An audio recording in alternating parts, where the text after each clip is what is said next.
Good morning, everybody. It is Saturday, May 12th, 2018 here on the Rancho. We've got a big work day ahead. We got a big working weekend. No excuses this weekend, okay? Rosie, get her done. You don't have to stop to get cleaned up to do a hangout tonight. You need to get started. Here it is, 7:42 in the morning. By 8 o'clock, you better be on the job, and we better have a lot to show for this weekend. I want to thank a lot of people that have reached out over the last 24 hours. And some of these people, Matronista and several others, Julie, several others have kind of guessed that things have changed for me since last October and the big fires, really last September. And I guess you can go along in your life for a long period of time and you feel like things are never going to change. You never feel vulnerable. You never feel like anything is going to happen. What is what will always be. And of course, that's not the case. In late September, I remember walking to work one day and being upended by a car that did not stop for a light to make a red-hand turn to right-hand turn. I was crossing in the crosswalk and went right up over the hood, over the roof of the car, back over the trunk of the car, and down on the ground.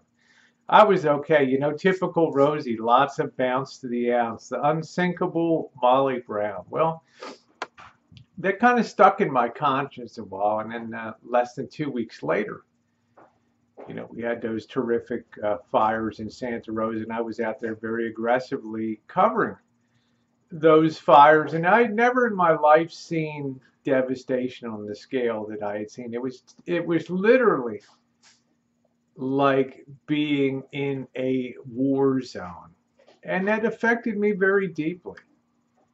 It really did. It stuck in my psyche to the point that PTSD became a reality in my life, and an inability to really sleep well, an inability to escape dreams of fire and devastation and images of number one family in particular, mother, father, and a daughter and a son running for their lives down a hill as the fire's advancing the length of a football field every 4 seconds. And unfortunately, the 14-year-old boy tripped and was overrun by the fire, and just, the family, what was left of the family, just turned in horror to just see him be incinerated on the ground. I mean, these kind of images, the husband that held his wife in her arms in the swimming pool while the fire raged down the hill around their development in Fountain Grove, and she drew her last breath there, trying to find refuge in the swimming pool in his arms. I mean, this was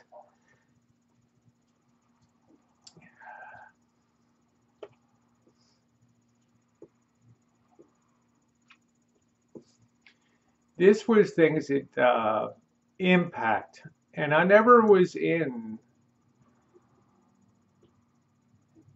I was never involved. I didn't have any loss, and I didn't think I would be so deeply affected that every time, like yesterday, when the winds blow and change direction, and everybody's thoughts go to that horrible evening back in October. Well, it's never left.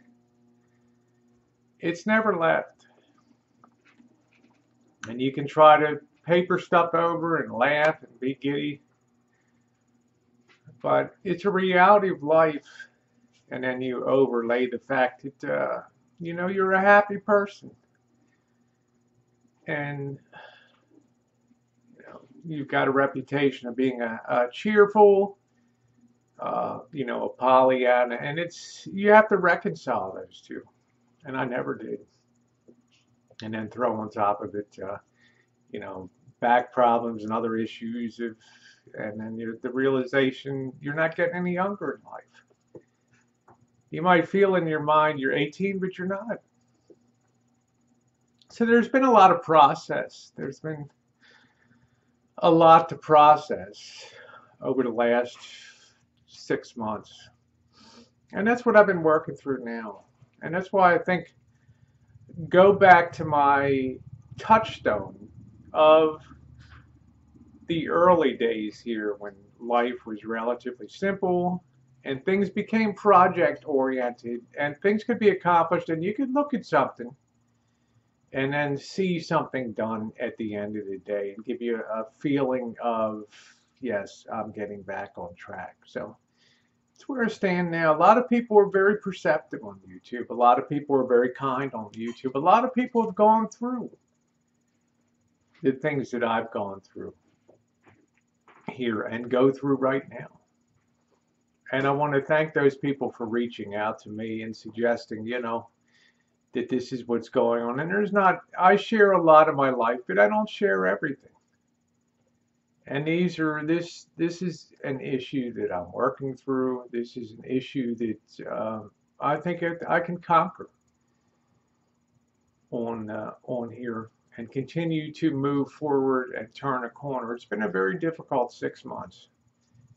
I've been in touch with my mortality. You also have thoughts of end of life and how are things going to be and Missy Jen and moving ahead. They're all things that are accompany life as we get older and move on. That's why YouTube has always been such a blessing to me to be able to have wonderful friends. And it's not, sometimes you feel selfish because you can't possibly reach out and answer every individual person, but they know you care. And they know a lot of times you're not in a position to feel all giddy and happy about things, but you try to put on a good face. And that's where YouTube comes in, and it's really allowed me to have that joy that just continues day after day until the last 3 or 4 months when things got really bitter and really tough on YouTube.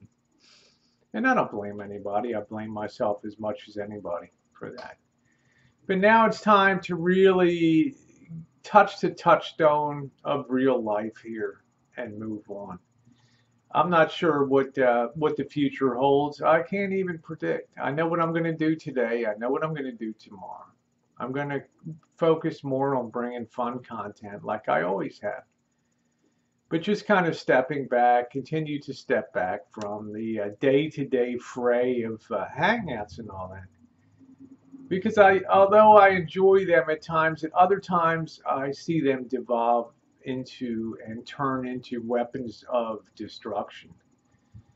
And that's really not what YouTube was founded on. Anyway, guys, another big thank you to all of you who have reached out, got projects coming today, got Friday Night Foodies coming, and some more drone flying with Missy Jen. All right, maybe a project video too. All right, guys, happy Saturday.